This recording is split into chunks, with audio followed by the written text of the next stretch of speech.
Olá, mais uma vez, seja muito bem-vindo. Essa é a segunda aula do módulo Instituições e Funcionamento do Legislativo Municipal. Eu sou a Fernanda Pereira Altoé, vereadora de Belo Horizonte, reeleita agora em 2024. Sou advogada criminalista, trabalhei por quase 10 anos no Tribunal de Justiça de Minas Gerais e sou ex-promotora de justiça do Estado de São Paulo. É muito importante para o vereador e para a sua assessoria entender o funcionamento da Câmara Municipal, quais são as funções de um vereador para prestar um serviço de excelência e com foco em resultados. O Poder Legislativo, ele tem 4 funções. Ele tem a função legislativa, a função fiscalizadora, a função julgadora e a função administrativa. É importante a gente entender que o Poder Legislativo ele exerce funções típicas e atípicas. A função típica do vereador é fazer lei e fiscalizar. Mas, para além disso, ele também tem a função de administrar e de julgar, como eu vou mostrar para vocês.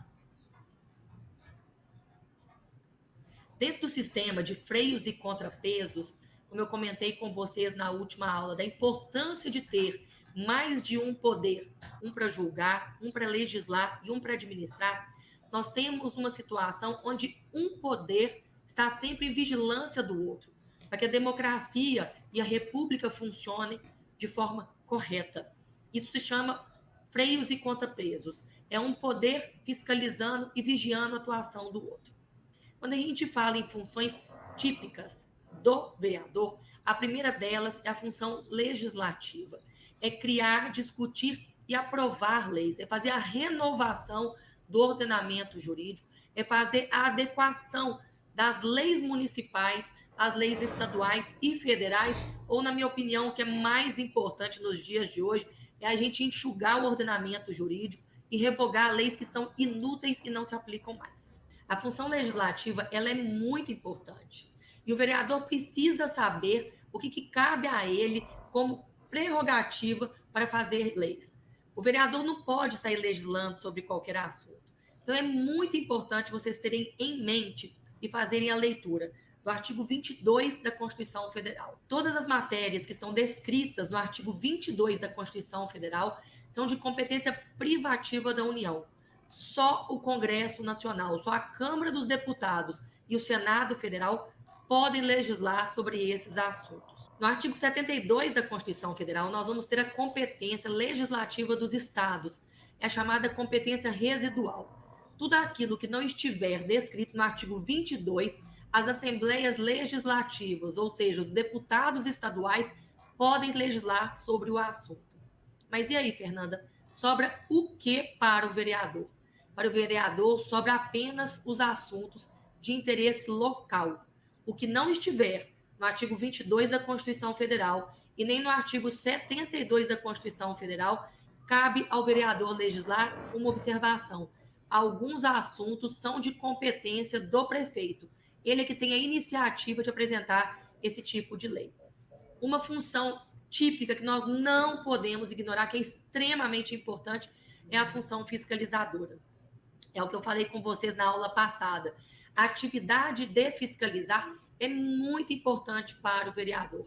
A gente tem que fiscalizar não só as ações do Poder Executivo, do prefeito e das secretarias, mas nós precisamos saber como os recursos públicos estão sendo utilizados. E a gente faz também a aprovação das contas públicas. E lembrando sempre que a gente conta nessa atuação com a ajuda do Ministério Público, da Defensoria Pública e do Tribunal de Contas. Das funções atípicas, dentro da ideia de freios e contrapesos, nós temos a função julgadora. Quando o prefeito e seus secretários eles praticam infrações políticas ou administrativas, somos nós, através do processo de impeachment e do processo de cassação, é que vamos fazer o julgamento desses agentes políticos. Uma outra função atípica é a função administrativa. A gestão da cidade, ela fica a cargo do prefeito e dos seus secretários. Mas há também a função administrativa da Câmara Municipal no que diz respeito aos assuntos internos da instituição. Então, a organização interna, a estrutura, funcionários, desenvolvimento das atividades, concurso público, tudo isso diz respeito à função administrativa do Poder Legislativo. A Câmara Municipal, assim como a Prefeitura, tem as secretarias e as pastas de cada assunto, a Câmara Municipal ela tem uma divisão de órgãos e de estruturas. Nós temos a mesa diretora, as comissões, as relatorias, as lideranças e os agentes institucionais. A mesa diretora é o órgão interno responsável pela administração da Câmara Municipal. Não significa que quem compõe a mesa diretora é mais importante do que os demais vereadores. É só uma forma de organizar toda a estrutura, toda a gestão e administração da Câmara Municipal. Geralmente, essa eleição acontece a cada 2 anos. No primeiro dia, no dia da posse, a gente já vai fazer a eleição dos colegas que vão compor a mesa diretora, a presidência, a vice-presidência e os secretários. Nós temos também comissões. As comissões são grupos temáticos que vão aprovar e fazer a análise de mérito dos projetos de lei que estão tramitando dentro da casa. Então, nós temos comissões de meio ambiente, de direitos humanos, assuntos relacionados à mulher, assuntos relacionados à mobilidade, orçamento e finanças. Elas são temáticas e são grupos de vereadores que fazem os pareceres para que esses projetos de lei possam ir a plenário. A relatoria vai ser a função que o vereador vai desempenhar dentro dessa comissão. Ele vai ser responsável por elaborar o parecer, a análise deste projeto de lei, que vai ir ou não adiante dentro da Câmara Municipal. As lideranças são compostas pelos vereadores que representam os grupos, sejam partidos políticos ou sejam grupos formados por mais de um partido político. Geralmente é o líder quem faz a orientação de voto daquele grupo e quem pode se manifestar em plenário no microfone em momentos que são dispensados apenas às lideranças. Agentes institucionais da Câmara são os servidores e os assessores, concursados ou não, que vão fazer todo o funcionamento administrativo e técnico da casa. A estrutura interna da Câmara Municipal depende muito da complexidade da casa. Então, a gente vai ver que algumas casas têm corregedoria, que é responsável por fiscalizar a conduta dos vereadores e dos servidores também. Algumas casas têm procuradorias específicas, por exemplo, em Belo Horizonte foi criada a Procuradoria da Mulher, e geralmente tem uma assessoria técnica e jurídica, que o vereador pode requisitar a atuação dessas assessorias para dar uma assistência técnica e jurídica. A organização política ela vai além da estrutura formal. Ela é essencial para compreender a organização política que acontece nos bastidores. Afinal de contas, a gente tem vereadores com vários tipos de visão política, com várias ideologias.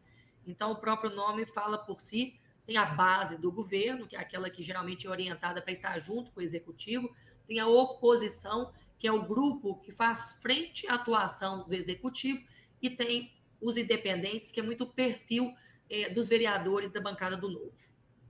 Ao tomar posse, e agora aí nesse período, enquanto você não é diplomado, enquanto você ainda não está atuando, é muito importante pegar o regimento interno da Câmara. Dentro do regimento interno, você vai ver qual é o funcionamento de cada estrutura interna da Câmara, você vai ver como que funciona o processo legislativo, você vai ver quais são as comissões temáticas que existem na sua cidade, você vai ver qual o número de vereadores que compõem cada comissão temática, você vai ver como é o funcionamento dessa instituição para o melhor aproveitamento da sua atuação. Então é isso, espero vocês para uma próxima aula, onde eu vou falar sobre a normativa padrão das câmaras municipais e como fazer uma atuação bem direcionada, como fazer propostas bem direcionadas e uma atuação de excelência.